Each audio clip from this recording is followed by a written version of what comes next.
Hi everyone. Hi everyone. My name is Akansha, and in this video I'll be sharing about how did I got admission into PhD. So सबसे पहले तो आपके पास net certificate होना चाहिए और admission के लिए ये सर्टिफिकेट 1 ईयर के लिए वैलिड है और आपका जो असिस्टेंट प्रोफेसर है उसके लिए आपका ये लाइफ टाइम वैलिड है एंड JRF के लिए ये 3 इयर्स तक वैलिड रहता है। अगर आप JRF हो तो आप 3 इयर्स के अंदर में आप अवेल कर सकते हो जो फेलोशिप है। तो जो भी मतलब स्कोर कार्ड है, अगर आपने नेट मतलब असिस्टेंट प्रोफेसर का क्वालिफाई किया तो आप असिस्टेंट प्रोफेसर के लिए आप लाइफ टाइम वैलिड होते हो। So anyways I got admission into PhD and I am really happy कि मेरा मतलब सेकंड मेरिट लिस्ट में नाम आया। सो प्रोसीजर क्या था सब कुछ बताऊंगी। First of all net certificate, second thing आप अप्लाई करते हो, उसके बाद फिर आपको एक रिसर्च प्रपोजल देना होता है।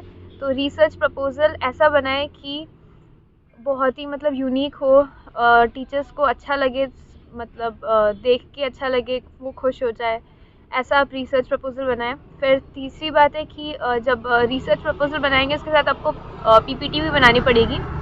PPT के साथ में आपको प्रेजेंटेशन देना है, इंटरव्यू होगा, उसके बाद आपका फाइनल मेरिट लिस्ट आएगा। तो रिसर्च प्रपोजल के लिए मैं एक डिटेल वीडियो बना दूंगी। इसमें आपको ऐसा नहीं कि पूरा मतलब रिसर्च करके दे देना, ऐसा नहीं, एक प्रपोजल आपको करना है कि मुझे इस टॉपिक पे रिसर्च करनी है। ऐसा कि कुछ भी एक टॉपिक आपको जो मतलब यूनिक लग रहा है, पुराने पेपर्स वगैरह देखिए, आपको लगता है कि हाँ इस पर अगर कम रिसर्च हुए, मेरे को इंटरेस्टिंग लग रहा है, तो आप वैसा रिसर्च प्रपोजल बनाइए। और उसके ऊपर में मतलब प्रपोजल है वो मेरे को पहले पता नहीं था कि, और मैंने पूरा एक रिसर्च बना दिया था। उसके बाद फिर मैंने प्रपोजल बनाया, तो वो भी मेरे पास टाइम ही नहीं था। मैं पूरा मतलब मिडनाइट बैठ के शायद 3 बजे तक बैठ के मैं प्रिपेयर कर रही थी। मैं तो घर पे बोल रही थी कि मेरे को इस साल शायद नहीं मिलने वाला एडमिशन, मेरा तो रिसर्च प्रपोजल प्रिपेयर नहीं है, PPT बना रही अभी रात को बैठ के। और प्रेजेंटेशन के लिए मेरे को एक दिन पहले सर ने बताया, मैंने पहले रिसर्च करके रखा था, उसके बाद फिर मैंने उसको मतलब बिट्स एंड पीसेस में उसको काट काट के मैंने मतलब प्रपोजल बनाया। फिर प्रिंट आउट वगैरह दे के मैंने मतलब सुबह के 10 साढ़े 10 बजे सर ने बुला दिया था और काफ़ी नर्वस थी मैं आने के बाद, पता नहीं कैसा होगा जो भी है।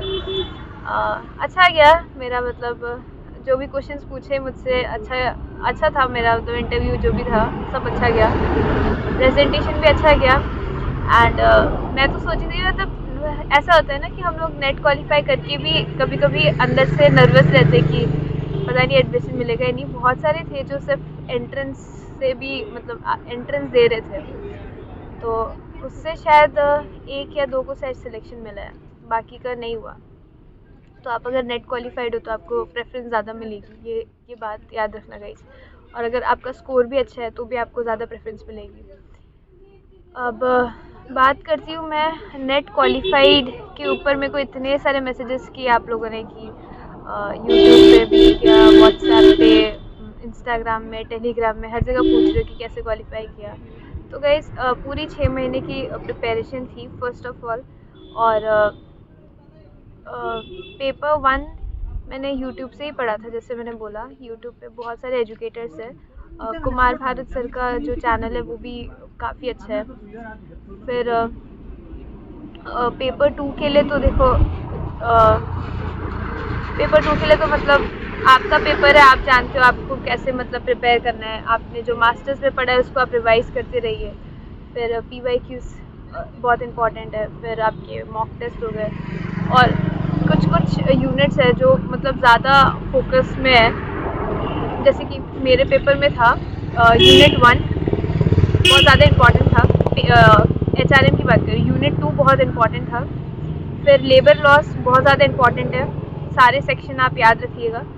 फिर यूनिट जो लास्ट के 9-10 यूनिट है उसमें यूनिट 9 है, थ्योरीज एंड प्रिंसिपल्स है उसमें लेबर वेलफेयर्स के, तो वो ज़्यादा इम्पॉर्टेंट है। फिर यूनिट 10 जो है उससे बहुत ही कम क्वेश्चन आते हैं, तो आप अगर मतलब टाइम नहीं है तो स्किप कर सकते हो, बट आई वुड सजेस्ट थोड़ा बहुत ऊपर रीड करके जाओगे तो ज़्यादा बेटर रहेगा।